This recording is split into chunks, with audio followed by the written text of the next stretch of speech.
Hey, what's up YouTube? It's Story of Sam and welcome back to a brand new NBA 2K21 video today. And right now I'm going to go over my opinions on 2K21 current gen and also my thoughts on 2K21 next gen, comparing the two games and also sharing my thoughts on what game I think is better and why. If you guys are brand new here, make sure to hit that subscribe button down below. We are on the road to 2,000 subscribers. And of course guys, make sure to drop a like on today's video. That helped me out a ton.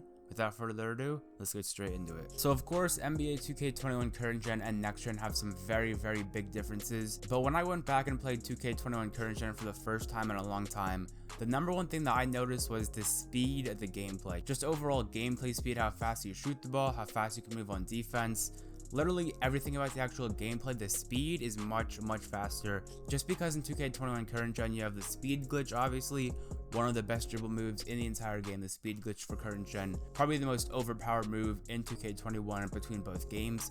And that of course gives you a ton of speed compared to NBA 2K21 next gen, where it seems like most of the moves are pretty slow, stagnant, and take a while to complete. So definitely the number one thing I noticed was the speed in gameplay. I want really fast dribble moves, really fast jump shots. I personally find that a lot more fun compared to like slower gameplay like 2K21 next gen. Also, when I'm playing next gen and current gen, I noticed a lot of the meta. So in 2K21 current gen, the meta is more like pick and roll, doing curry slides, all that stuff, double curry slide, do speed glitch around like pick and roll, shoot three-pointers, stuff like that. It's more of like the 2K20 screens meta, but in 2K21 next gen, it's all about ISO.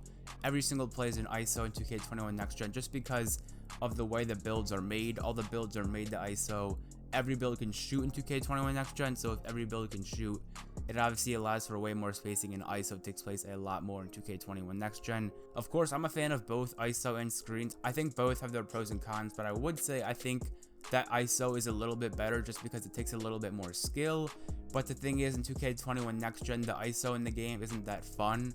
Of course, they're like kind of slow moves. The ISO isn't like that complicated. It doesn't take that much skill to ISO in 2K21 next gen, but in current gen, the moves are a little bit more skillful, even though it is pick and roll. And playing ISO ball in current gen is pretty much non-existent. But out of the two options, pick and roll and ISO, I definitely find ISO better, but I still don't think 2K21 next gen's ISO is good, just because the lack of variety in dribble moves and just overall a lack of speed in that game. Next, I want to talk about the 2K beach, of course, in current gen versus the big city in next gen. Now, both are great. I like both the beach and the city, but the one thing about the city is it's pretty big. Like, it's way too big. Most of the stuff is a bunch of gray, uninteractable buildings that you can't go into. Of course, there are a ton of interactable buildings, but a lot of them are just recycled buildings. Like, you have the Adidas store, the Nike store, all separate stores for the same stuff. In current gen, you don't have to go to 5 different stores to get one pair of sneakers. You can all get it in like the 2K shoes or swags or the NBA store, but in next gen, they're all split apart. And of course, the city is massive compared to the 2K beach, but I will say though, you can't play in all 4 parks at once, so you're pretty much gonna play in your one affiliation the entire time,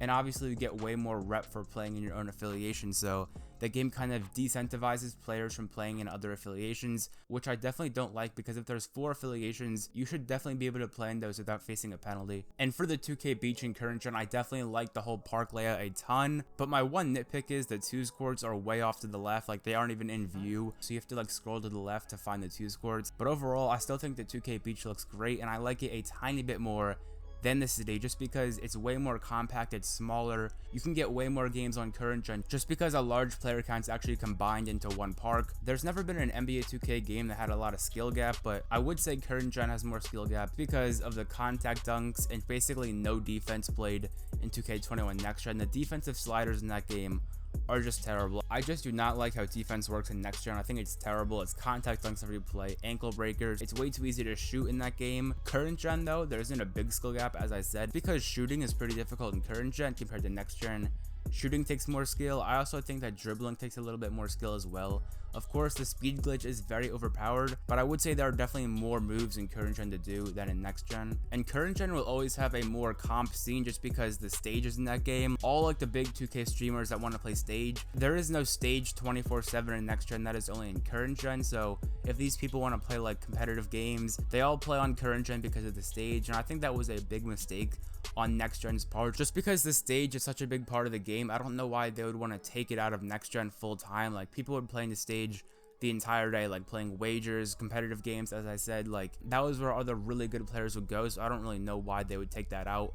I really didn't see the purpose of it, and I feel like if they just added stage 24/7 to next gen, it would be a lot better of a game. If you're a fan of those crazy plays, I think next gen would be a better game, but I'm more of a fan of realistic gameplay. Obviously 2K is not realistic at all, but as close to realistic basketball as it can get, I think that is the best way to go, and current gen is probably more realistic than 2K21 next gen, of course, because of the contact dunks. The contact dunks in 2K21 next gen are ridiculous.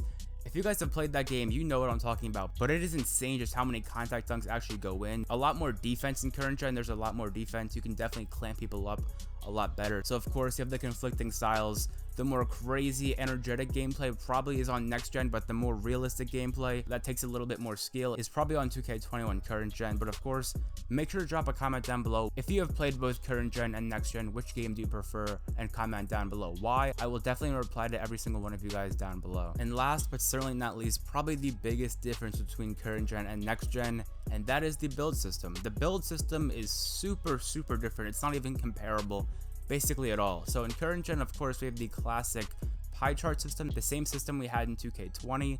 I like the system a lot. I think builds should be limited. I don't think every single build should be able to shoot, dunk, rebound, defend. You can't really make multiple builds because every build serves the same purpose. So I think the pie charts or just like dual archetypes, I think that is a better way to go than the 2K21 next gen route of just giving everyone attributes and everyone making like a 6'7" power forward on the park, and everyone making like the same meta builds for like rec center and park. You would think it gives you more creativity, but in reality it doesn't, just because of course every single build is a meta build. A 6'7" power forward, stacked badges, build names don't even matter because I already know every single player is already going to be a 6'7" demigod that can do everything on the court. And that of course makes the whole ISO playstyle a lot easier. More spacing makes it a lot easier to ISO in the game. So that's definitely why ISO is so prevalent in 2K21 next gen. But the thing is, the build system in next gen could have been so much better if they just fixed it a little bit more. Just like the 6'7" power forwards, like everybody has them. If they just fixed that before the game came out, I promise the game would be completely different. Like there could actually be point guard and center duos